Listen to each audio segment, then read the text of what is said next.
Carl Jung said, "Awaken and shine your light for others to follow. The privilege of a lifetime is to become who you truly are." This is an invitation to move differently in the world, to operate from a place of deep knowing and alignment. I'm Adrienne McDonald, and welcome to the Source Code Podcast. Let's dive in.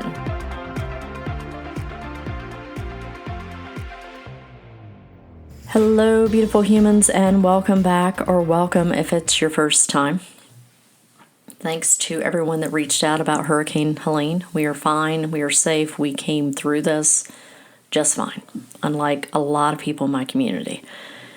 I didn't drop a podcast last week because I just didn't have the space or energy to do it. I needed a few more days, but I wanted to talk to you today about how leaning into the gifts or the high expression of your human design can really help you navigate a crisis.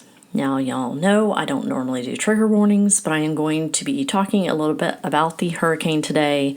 And at the time of this recording, Hurricane Milton is bearing down on Florida. So if you are in it, as they say, or like you're just going through it and don't have the space, skip the episode or delay it. There's going to be another episode this week dropped on Friday. Catch that one. All right, I want to give you some context here. If you have listened for a while, you know that I'm in North Carolina in the United States, and listeners outside of the states, that's in the southeastern part of the states. I split my time between the city and in the mountains, most of the time in the mountains. The North Carolina mountains got slammed with Hurricane Helene, and it caused massive, unprecedented, and I almost never use that word because I think it's overused, devastation across the mountains, including just wiping towns off the map. We aren't strangers to hurricanes, but we are just used to dealing with them from the coast. And to give you further context, when I was in corporate, I had oversight for all of back office IT, disaster recovery, and business continuity for a Fortune 100 company across the U.S. So prepping and dealing with these types of disasters is also not new to me. And I think that's important to note because I tend to look at the situation a little differently, I think, than a lot of people.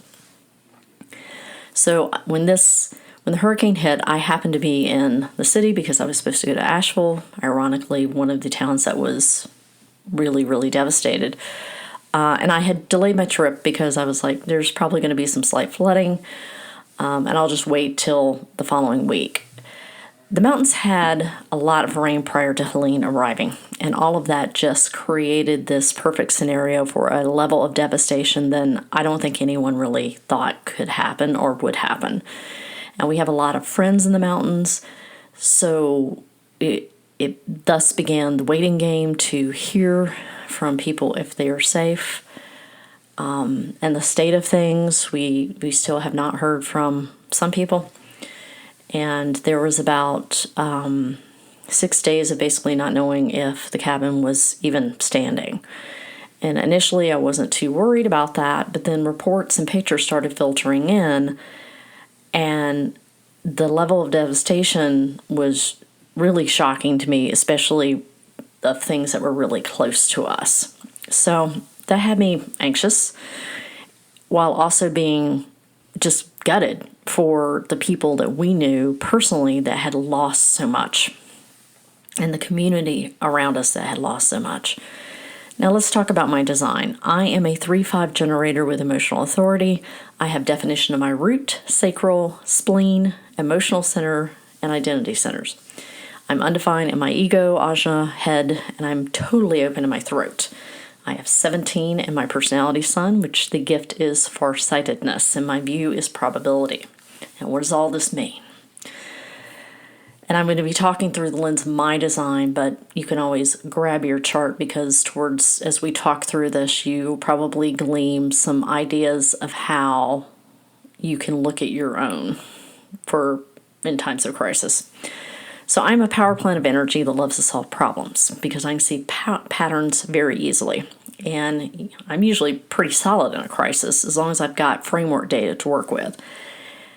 It is, however, not very easy for me to wait. I should also note in the gene keys, the shadow of my core wound is reaction. And the shadow of my Mercury, which influences communication, is doubt. So when you have those particular shadows, it immediately comes across as, for me, as I need to control, I need to control, I need to control. And the less data I have, the more I really feel that pressure to do that, because that open mind starts to churn. Now, my spleen is not only defined, it's really well defined. I've got gates and channels there. So remember, the spleen is the home of survival instinct and intuition, but it's also the home of fear. And I'm an emotional authority, so I'm riding that roller coaster of emotions constantly. And what else? Remember, your definition, where you're defined in your chart, that is the energy that you are transmitting out into the world.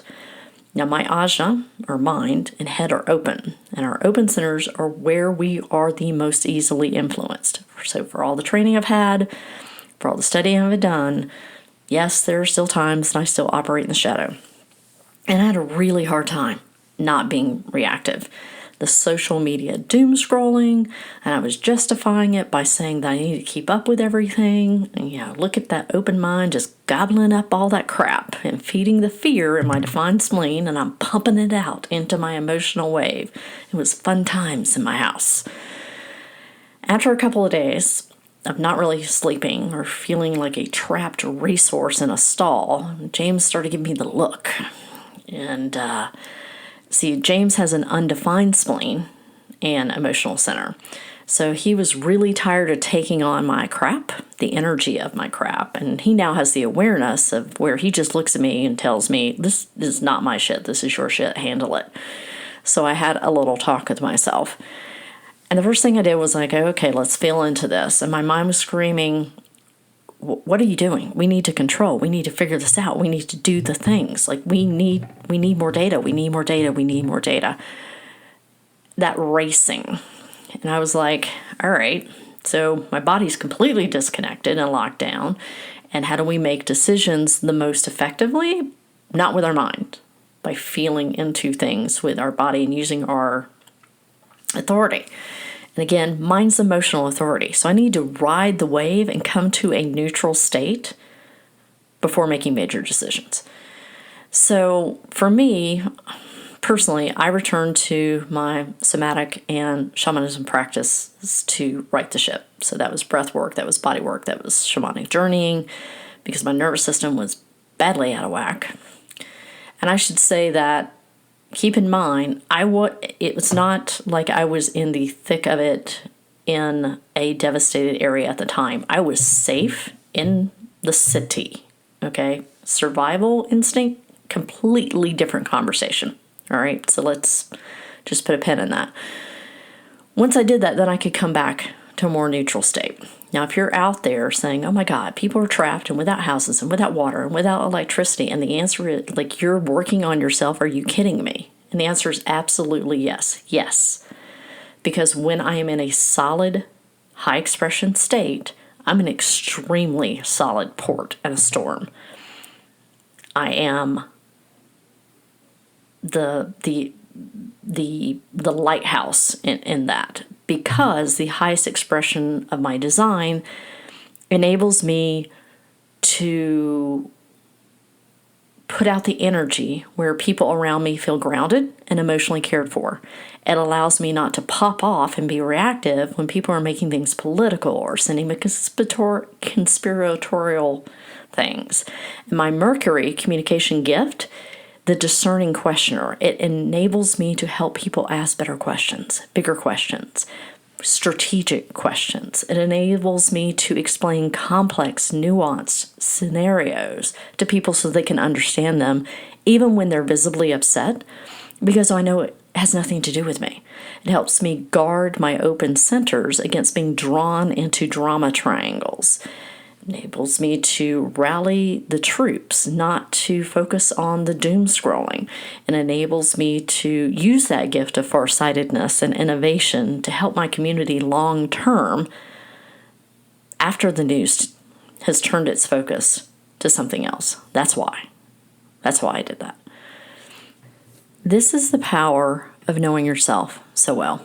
This is the power of really having definitive agency over your life, not just for you, for your relationships, for your work life, for your freaking community, especially when they need you in the face of a crisis.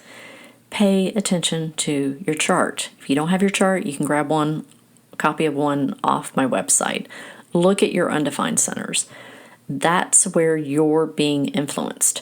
That's where you're taking on others' energy if you're not mindful. Look at your defined centers.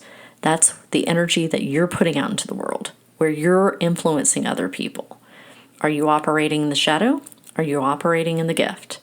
You're not helping yourself or anyone else in the shadow. You can't hold a space in the shadow. Now, a few weeks ago, I put together a human design deconditioning guide. That will help you operate more from the gift. And I'll put that link in the show notes again. Again, this is not perfection. This is an experiment. The more you do it, the easier it gets. But there are going to be times that come up in your life where you're like, I need to take a beat. I need to go back to the basics. The people that have been affected by this storm are going to be feeling this for a very long time. Please keep them in your thoughts. Please give or share what you can. There are many, many organizations that are helping. For me personally, there is a small press publisher I know, John Hartness, who is from Falstaff Books, who's putting together an anthology to support people directly affected by this. And there's going to be wonderful stories from some really great authors. I will put a link to that in the show notes. And there is an effort to rebuild the community I am personally part of in Ashe County. And I will put that link in the show notes as well. Both of these links will help people I know personally.